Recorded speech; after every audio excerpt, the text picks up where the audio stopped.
All right, guys, I'm here with the Injora TRX4 clone crawler here, and I finally did some changes to it from the first time I showed you all. I did install the porter axles here, front and rear, and I had to change the panhard bar link off here because it was too long. Now this came off the stock axle and it fit fine on the stock axle, but with the porter axles, it was too long. That made me have to go and get this 7580 panhard bar link. I suggest uh, getting a 8590 link. I had to make this 7580 fit. Like I said, it is adjustable, but it's adjustable between those two numbers there, 75 and 80. And as you can see right there, let's see if it'll focus. Uh, Come on, focus, baby. Well, anyway, you can see right there the little thread on the end of it. Yeah, I had to kind of turn it out a little bit to make it fit all the way over. But so I would suggest on the Injora TRX4 clone chassis to get the 80 90. I mean, get the 8590. So that's what I would suggest. Get the 8590 link, and you'll be fine with that. Uh, and like I said, I did go with the TRX4 original TRX4 body mounts here. So these are the real mounts for the TRX4, as you can see here. So the next thing I did I changed out the shocks. These are 102 millimeter shocks with no oil. If you put oil in these shocks, it's just gonna leak out. How do I know? Because I put these same shocks on the Injora SCX 10-2 clone, and they leaked out. So I didn't read the description on the shocks, and it actually said do not fill with oil. And I guess that's what we get for not reading. But anyway, but to be honest with you, these shocks actually work good without any oil. You see how it just has a smooth, slow type of rebound, as you can see there. Now, what I probably will do is kind of, every now and then spray the springs in the inside just to keep them from being getting rusted in there and anything like that. So I will do that over time. But like I said, man, it has a smooth travel to it. So very smooth, kind of slow. So you ain't gonna get that bouncy like those friction shocks. And pretty much these shocks, they're not friction shocks, but they are oil filled shocks, but they just didn't give you a lot of travel, smooth travel. They were kind of stiff, to be honest with you. Whereas these, I mean, you get a lot of travel and a lot of flex, more flex than I got with the stock shocks that come on here. So I think these shocks were a good upgrade for it. Not the best. I say not the best shocks, but better than these. So, and like I said, it's just like a little cheap build here. Got the replacement ESC. It's ready to go. I did go ahead and install the T-lock cables. I mean the T-lock servos here. Got those connected. Haven't hooked them up yet. I just finished this. I actually just finished it, and I gotta hook it up and just try it out, make sure these servos working, because that I don't know yet. I had to replace the servo that came with this.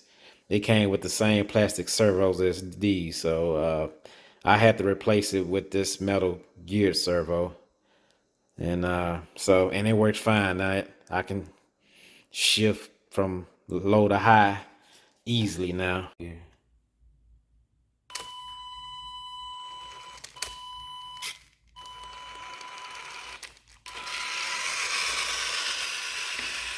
That's low.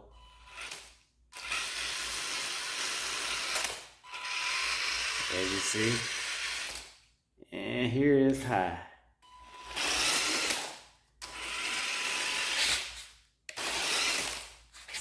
So it is working now.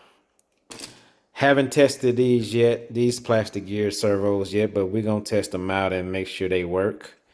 I just want to get this crawler up and running, and so we're gonna run it now because I haven't crawled with it yet. I haven't did any climbing with it yet because, like I said, those straight axles that came on here and the locker wasn't working very well on the axle, so it was like really almost like non-existent. So so I had to go ahead and put these on here before I get out there and crawl. So now that we got all this buttoned up, and like I said, still got to test out the locking function.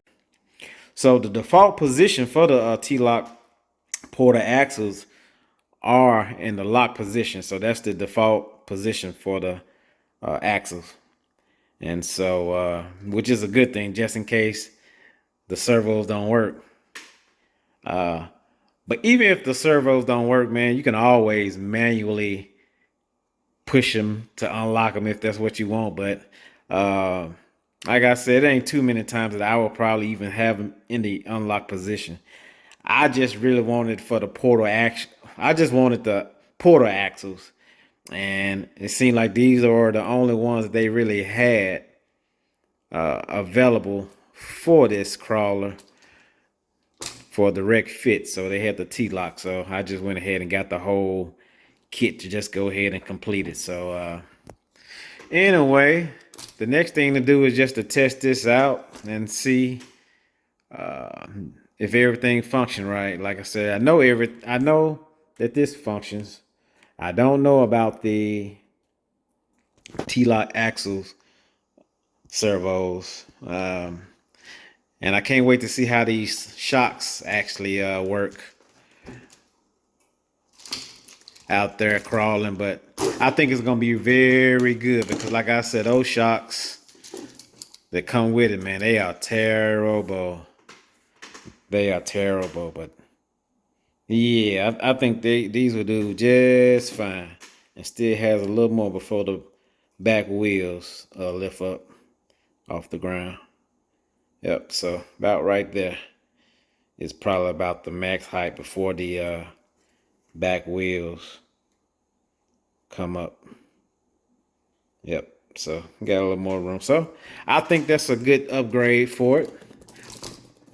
I did change out the front. Shaft, drive shaft.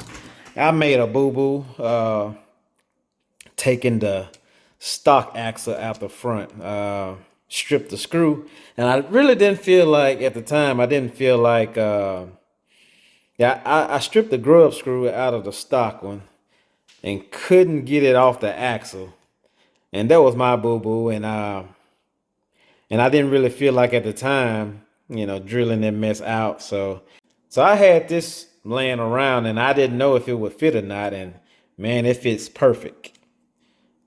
It fits perfect. So it is good to go. And I think with the old axles that came on here, I think I'm gonna open them up and play around with them and see what's going on with the locker inside of it. And put the body on just to see how it all looks. Like I said, these shocks are taller because the stock shocks, if I'm not mistaken, are 90 millimeters. And like I said, I went with the 102 millimeter shock. So that's how it's sitting up. It is sitting up high. That thing is sitting up high with the porter axles and the taller shocks. It shouldn't have any issues with ground clearance at all. But I don't know how much, speed it'll lose with the quarter axle. So that's the next thing we'll check out when we get out there. And yeah, I think it's gonna work fine. So all right, guys, that's the end of this video. I'm gonna stop rambling and get this finished up, and hopefully get it out there and test it out and see how those uh, T-lock quarter axles work out there. And yeah, we gonna get it started. Oh, all right, guys. Y'all be safe, and I'll see y'all on the next one. Yeah.